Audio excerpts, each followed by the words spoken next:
TV5 Naidu గారికి సంబంధించినటువంటి ఉదంతంలో మరొక సంచలనాత్మకమైనటువంటి ట్విస్ట్ చోటు చేసుకుంది. ఏదైతే ఒక మహిళతో ఆయన నాకు 30 ఏళ్ల నుండి సంబంధాలు ఉన్నాయి, మా కుటుంబం వాళ్ళ కుటుంబం సన్నిహితులు, అసలు అందులో ఏమి తేడా ఉంది అని మాట్లాడుకొచ్చారు కదా. అయితే ఆమె ఆయన బాధితురాలు అంటూ ఇప్పుడు ఎవరు బోమన కరుణాకర్ రెడ్డి ఆమె 2029 ఎలక్షన్స్ ముందు 24 ఎలక్షన్స్ ముందు చంద్రబాబు గారికి రాసిన లేఖని ఇప్పుడు బయట పెట్టుకొచ్చారు.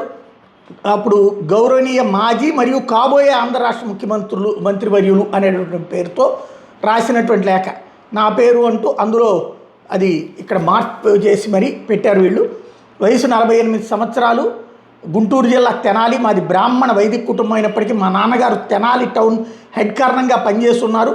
తదనంతర పరిణామాల్లో మేము సుమారు 36 ఏళ్ల క్రితం హైదరాబాద్ మూవ్ అయిన వ్యాపార నిమిత్తం హైదరాబాద్లోనే స్థిరపడ్డాం. ప్రస్తుతం మేము హైదరాబాద్లోని మణికొండ ఏరియాలో స్థిర నివాసం కలిగి ఉన్నాం. నేను ఈ ఉత్తరం ద్వారా మీ దృష్టికి తీసుకురావాలనుకుంటున్న ముఖ్య ఉద్దేశం ఏమిటనగా, బిఆర్ నాయుడు నాకు 25 సంవత్సరాలుగా పరిచయస్తుడు. ఆ పరిచయం కొన్నేళ్ల తర్వాత రిలేషన్షిప్గా మారింది. ఈ ప్రయాణంలో నాయుడు గారి వల్ల సుఖం సంతోషం తోడు లేకపోగా అనేక అవమానాలు ఆర్థిక ఇబ్బందులు పడ్డాను, ఇంకా పడుతూనే ఉన్నాను. నన్ను ఏనాడు ప్రేమగా బాధ్యతగా చూడలేదు. అరగంట కోసం నేను అని నాకు అర్థమయ్యేసరికి ఏళ్ళు గడిచిపోయినాయి. నాయుడు గారు నన్ను బాగా చూసుకుంటాను, ప్రపంచంలో అందరికంటే నువ్వంటేనే ప్రేమ, నన్ను వదిలేయొద్దని కళ్ళనీళ్ళు పెట్టుకుంటే నమ్మి ఈ రిలేషన్షిప్ స్టార్ట్ చేశాను. నాకు ఒకే కూతురు, ఆ అమ్మాయి 16 సంవత్సరాలుగా SLE సిస్టమిక్ లూపస్ క్రిస్టిటాసిస్ అనే ఆటో ఇమ్యూన్ డిసీజ్తో ప్రతిక్షణం జీవితంలో పోరాడుతూ బ్రతుకుతోంది. నాయుడు మాటలు నమ్మి రిలేషన్షిప్ స్టార్ట్ చేశాక మా అమ్మాయికి SLE వచ్చింది. నేను మందులకి ఖర్చులకు కూడా ఎంతో ఇబ్బంది పడ్డాను. ఎవరితో మాట్లాడకూడదు, ఏ పని చేసుకోకూడదు, అనుమానం ఆయన చూడాలి అంటే తాళి కట్టానా, బాకీ ఉన్నానా, లంజా అనే మాటలు తప్ప కుక్కత కన్నా హీనంగా చూశాడు నన్ను. అన్ని అవమానాలు బాధలు భరిస్తూ కూడా ఎవరికి ఏమి చెప్పుకోకుండా రోడ్డున పడకుండా గడుపుతూ వస్తున్నాము. శిక్షిస్తాడు అనుకుని అన్నిటికీ సర్దుకుని పోయాను. నా మధు 2016 నా మీద 2016 నుంచి ఎవరో నిఘా పెట్టి నన్ను వెంబడిస్తూ వస్తున్నారు. ఒకే వ్యక్తి వేరువేరు ప్లేసెస్లో కనిపిస్తూ నన్నే చూస్తూ ఉంటాడు. నన్ను హైదరాబాద్ విడిచి వెళ్ళమని లేదంటే చంపేస్తామని బెదిరించారు. ఇందులో కూడా నాయుడు నాకు ఎట్లాంటి హెల్ప్ చేయలేదు. బయటికి వెళ్ళ దీంట్లోనే ఉండని చెప్పడం తప్ప ఈ రోజుకి ఆర్థికంగా సామాజికంగా ఎన్నో ఇబ్బందులు పడుతూనే ఉన్నాను. బిఆర్ నాయుడు ఒక భయంకరమైన ఉమినైజరు, వావి వరుసలు లేని వ్యక్తి. అతనితో పని ఉంది అంటే పడుకోకుండా చెయ్యనని మొహం మీదే చెప్తాడు. టీడీపీ అధికారంలోకి వచ్చాక తను TTD chairman or MP Rajya Sabha అవుతాను అనే ప్రగాఢమైన నమ్మకంతో ఉన్నాడు. అతను నిస్వార్థంగా ఏ పని చేయడు. ఇలాంటి వ్యక్తికి మీరు అత్యున్నతమైన పదవిస్తే ఏ చిన్న పనితో ఆడవారు వచ్చినా వాళ్ళని ఇబ్బంది పెడతాడు. అది పార్టీకి కూడా చెడ్డ పేరు తెస్తుంది. ఈ ఉత్తరంలో రాసిన ప్రత్యక్షానికి నేను కట్టుబడి ఉంటాను.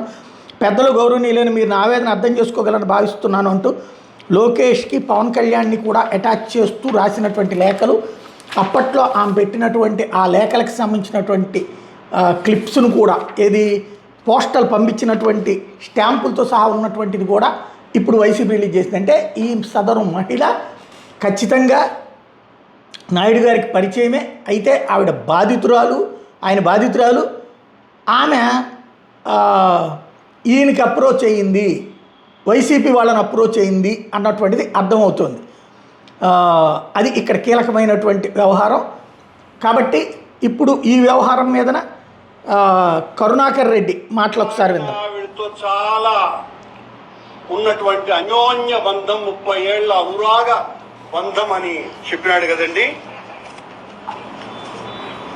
ఆవిడ ఎవరైతే ఈయన అన్యోన్య బంధం అని అన్నాడో, ఆవిడ 2019 ఎన్నికలప్పుడు గౌరవనీయ పూర్వ ప్రస్తుత ముఖ్యమంత్రి చంద్రబాబు నాయుడు గారు తెలుగుదేశం పార్టీకి ఆవిడ పంపించిన లెటర్ మొదటి దీన్ని చూపుతున్నాను. ఇదిగో తెలుగుదేశం పార్టీ అటెస్టేషన్. అలాగే నారా లోకేష్ గారికి కూడా పంపించింది, దాని అటెస్టేషన్.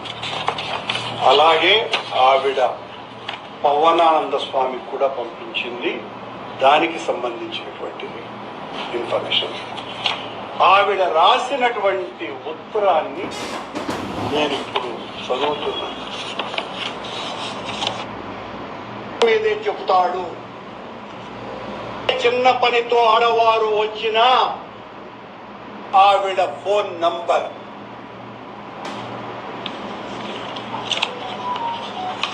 బిఆర్ నాయుడు ఇప్పుడు చెప్పు నీ ఇది ఓవరాల్గా హైలైట్ అవుతున్న విషయం. అయితే 2019లో లేక అంటున్నారు. 2019లో లేక అయితే ఎలక్షన్స్ ముందు అయితే అప్పటికి మాజీ ముఖ్యమంత్రి ఎట్ట అవుతారు ఆయన? చంద్రబాబు నాయుడు అప్పుడు ముఖ్యమంత్రే కదా.